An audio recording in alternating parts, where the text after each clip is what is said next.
ضرب اللہ اور بیان فرمائی ہے اللہ نے مثلاً مثال الذین آمنوا امرأۃ فرعون، ان لوگوں کے لیے جو ایمان لے آئے ہیں فرعون کی بیوی کی، اور بیان فرماتے ہیں اللہ تعالیٰ مثال ایمان والوں کے لیے فرعون کی بیوی کی، اذ قالت، جب کہا اس نے، ربی اے میرے رب، ابنی لی آپ بنا دیں میرے لیے، عندک اپنے پاس، بیتن ایک گھر، فی الجنتی جنت میں۔ جب کہا اس نے اے میرے رب آپ بنا دیں میرے لیے ایک گھر،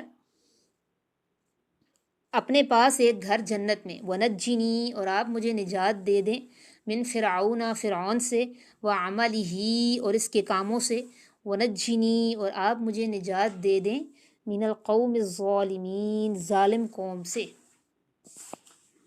اس مثال میں بھی بڑے ہی اسباق ہیں کہ ایک بدترین ماحول میں ایمان پر قائم رہنے والی خاتون حضرت آسیہ بنت مزاحم رضی اللہ تعالیٰ ان کا تذکرہ ہے۔ دو مومنہ عورتوں میں سے پہلی مثال فرعون کی بیوی کی، اور آگے مریم بنت عمران کی آئے گی۔ خود پاک دامنہ تھیں، ایماندار تھیں، مگر ماحول کیسا تھا؟ وقت کا جابر ظالم آدمی ان کا شوہر تھا۔ یہ حضرت موسیٰ علیہ السلام کی جب نشانیاں انہوں نے دیکھی تھی نا تو یہ ایمان لے آئی تھیں، لیکن جو یہاں ہمارے لیے جو سمجھنے کا پہلو ہے، اتنے جابرانہ ماحول میں بھی آپ ثابت قدم رہیں، یہاں تک کہ فرعون نے انہیں ظلم و ستم کا نشانہ بنا بنا کر ہلاک کر دیا۔ نبی پاک صلی اللہ علیہ وسلم کا ارشاد ہے، مردوں میں تو بہت صاحب کمال لوگ ہوئے ہیں لیکن عورتیں کم ہی کمال درجے کو پہنچتی ہیں۔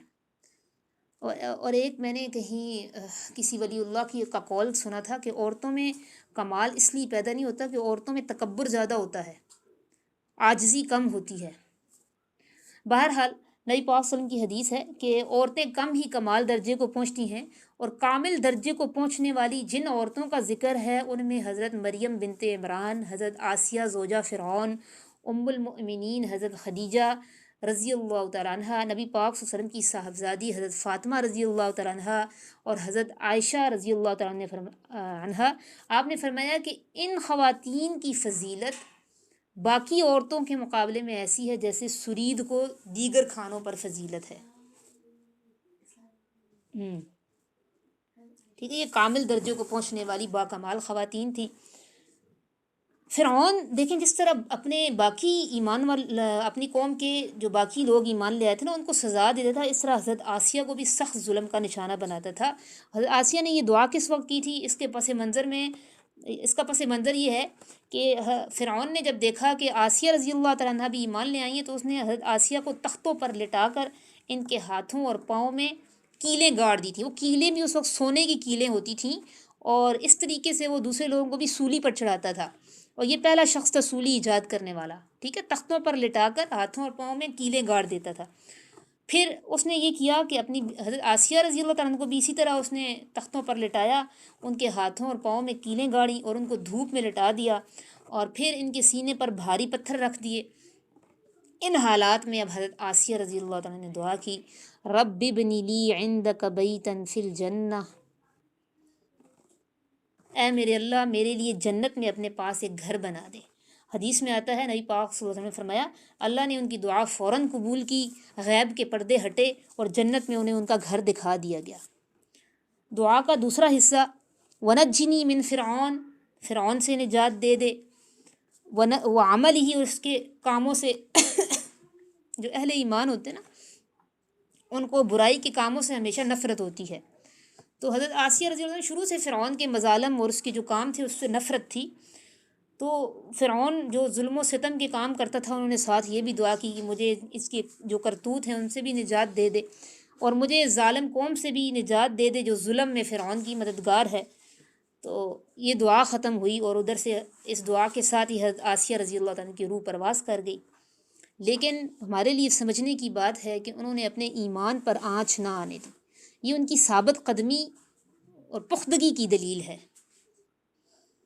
ٹھیک ہے، مشکل حالات میں ثابت قدم رہنا، یہ ایک اس واقعے کا ایک بڑا سبق ہے۔ آج اگر ہم خواتین سے پوچھیں کہ بھئی آپ لوگ عمل میں کیوں پیچھے ہیں، عمل کیوں نہیں کرتی، تو آپ کو زیادہ خواتین اپنا سسرالی ماحول وجہ بتاتی ہیں، یا پھر کچھ کہیں گے بھئی شوہر کی طرف سے دباؤ ہے، یہی وجہ بتاتی ہے نا کہ ہمارا گھر کا ماحول اس کی وجہ ہے، ہم نہیں آ سکتی دین کی طرف، ہم اس چیز کے لیے، عمل کے لیے وقت نہیں نکال سکتی۔ کیا ہمارے ماحول فرعون جیسے ظالم اور جابر سے بھی زیادہ خطرناک ہو گئے ہیں؟ ٹھیک ہے، اصل میں بات یہ ہے کہ ہمارے اپنے اندر کمزوریاں ہیں۔ اگر نیک کاموں میں ہمارا ماحول ایسا ہے کہ نیک کاموں میں ہمارا کوئی مددگار نہیں ہے، تو اسے اپنی شکست تسلیم نہ کریں، اسے اپنی کمزوری نہ بنائیں، ثابت قدم رہیں، ماحول خود ہی آہستہ آہستہ آپ کے رنگ میں رنگے گا۔ پھر اگر آپ ماحول کے رنگ میں رنگنا شروع ہوگی تو تبدیلی پھر کہاں سے آئے گی؟ خوف اور اندیشے پال لیں گی، سرنڈر کر لیں گی، تو آپ یہ کبھی نہ سمجھیں کہ آپ محفوظ ہو گئی ہیں، بلکہ اس سے زیادہ نقصانات ہوں گے۔ ایک تو ماحول مزید بگڑے گا، پھر آپ کو مزید باتیں بھی سننا پڑیں گی، آپ کا اضطراب بڑھے گا، کم نہیں ہوگا، کیونکہ آپ نے تو مرکز و محور ہی لوگوں کی باتوں کو بنا لیا نا، اس لیے اضطراب بڑھے گا۔